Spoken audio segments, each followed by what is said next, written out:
Hi mga ka-low-carb! For today's video, magluluto ako ngayon ng gizzard o yung balunan. Ito yung mga ingredients na gagamitin ko. So may kulang pa dyan yung butter. So nagpapabili pa ako. So let's start. First, lagyan natin itong balunan dito.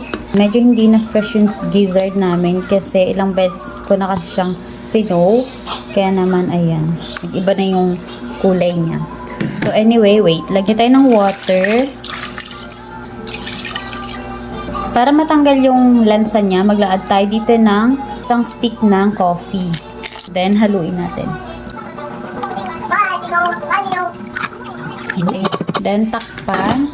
Pakukuluan lang natin yan. Habang inaantay natin kumulo yung dessert, hiwain muna natin yung mga ingredients na gagamitin natin. Pangan lang natin dito ng bell pepper.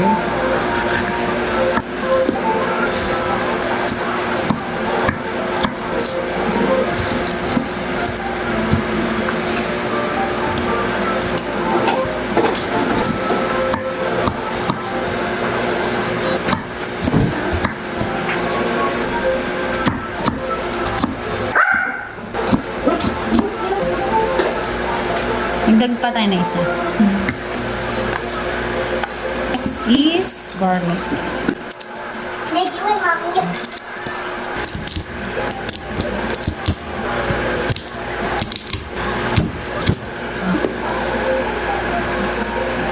So, ito na yung garlic natin. Dalawang klase yung ginawa ko. Ito yung buo and then ito naman is mince. Yes.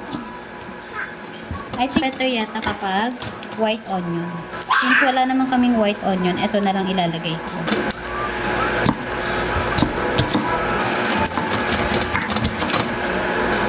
So, kumpleto ng ating ingredients. Tapos na natin mahiwa yung mga ingredients and sakto kumulo na rin itong ating gizzard. Ayan. So, ayan. After kumulo, hugasan ulit natin para matanggal pa yung excess na dumi.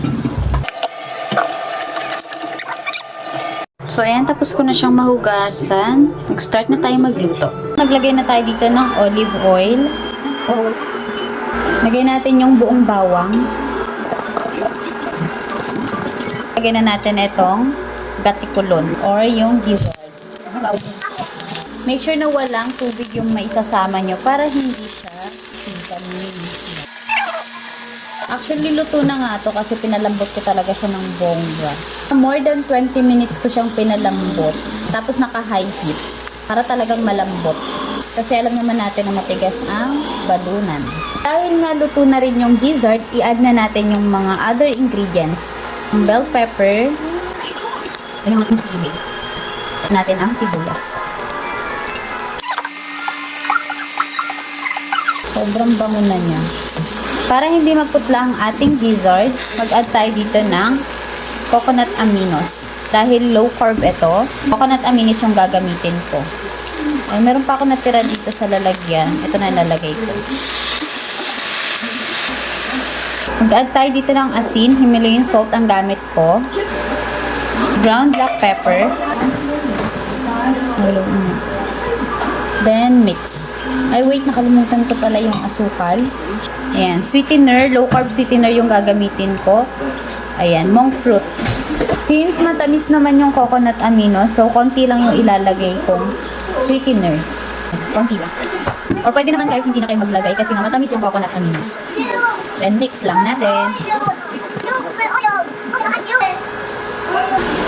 After mahalo, next na natin yung minced garlic. Nakalimutan ko palang isama sa video na naglagay pala ako dito ng butter. Then, next itong minced garlic. After ma-mix, tatakpan natin and tuin lang natin siya or isimmer lang natin siya for about 1 minute. Ganyan. So, ayan. After 1 minute, let's check. Oh, ay. Grabe, ang sarap na niyang tignan. Itong lutuin, kaya naman itry nyo na rin. So, ayan, maglagay lang tayo dito ng konti sa ating bowl.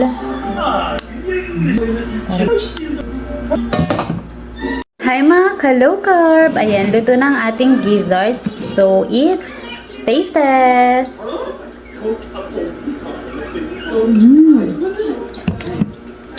Perfect. Sarap.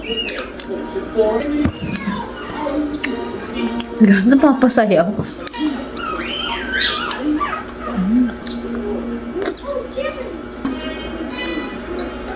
Itong recipe pala na to is from Chef Obang. So, pinalitan ko lang ng low carb yung mga ingredients na nilagay niya. Like yung soy sauce, ginawa kong coconut aminos kasi yun po yung alternative sa low carb. Then, yung sugar na nilagay niya is pinalitan ko ng low carb sweetener naman. O, diba hindi mahirap magluto ng low carb? Basta papalitan mo lang yung mga ingredients ng pang low carb. Then, yung butter, actually, margarine yung sinabi niya. Huwag kayong gagamit ng margarine kasi hindi po yun pasok sa low carb. Or dairy na butter, ganyan. Hindi po siya pasok sa low carb. Ang butter na nilagay ko is yung low carb approved. So, ayun lang. Thank you for watching. Bye!